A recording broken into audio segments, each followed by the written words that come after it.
Right. You mentioned this idea that if Trump runs the table in Indiana, maybe that's when the flag goes up. Yeah. The numbers would suggest, the delegate math would suggest that Hillary could have been flying that. This flag's been flapping in the breeze for a while, but all of a sudden, what we all thought might be the contested convention and the chaos in Cleveland, you know, Bernie Sanders is well funded enough to actually stick around, and it seems like this is a crucial moment for the Democrats as Bernie Sanders decides how much of a thorn in the side of Hillary Clinton does he want to be? Right. I mean, look, there's, you know, it's now the case, I think, that the Clinton campaign is braced to lose Indiana tonight.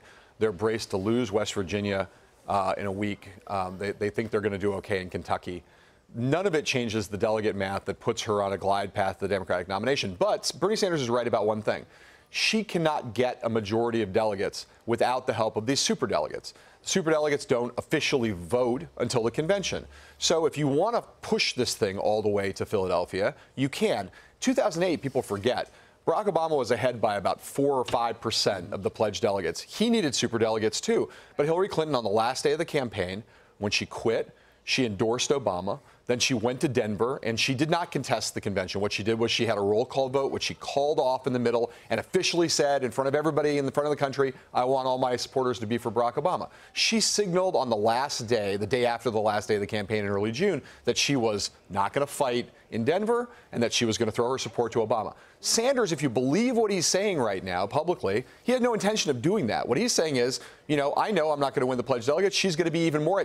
Obama was ahead by 4%. She's going to be ahead by 10%. But that doesn't matter because she still needs these superdelegates. So I'm going to go and try to convince the superdelegates to vote for me. Now, that is an insane prospect because the idea that Democratic superdelegates, most of whom are already pledged to Hillary Clinton, are going to leave her when she's won the pledged delegates and has 2 or 3 million more popular votes than Bernie Sanders is never going to happen. But Sanders sees that he has leverage by pushing this thing to the convention. So does he want a Democratic platform that calls for a $15 minimum wage, a ban on fracking, breaking up the big banks? Those are all things where he can exercise his leverage at the convention to stand down from this threat. And that is just a gigantic, huge headache for Hillary Clinton and her team. And, you know, that's why things like does losing Indiana matter? It doesn't matter in the long run because she's going to be the Democratic nominee. But in the short run, it's like, oh, Bernie Sanders is another state that Bernie Sanders says he can win, that he's won. It's, you know, he wins Kentucky. It's another star. It wins West Virginia. It's another state that Bernie Sanders says he can win.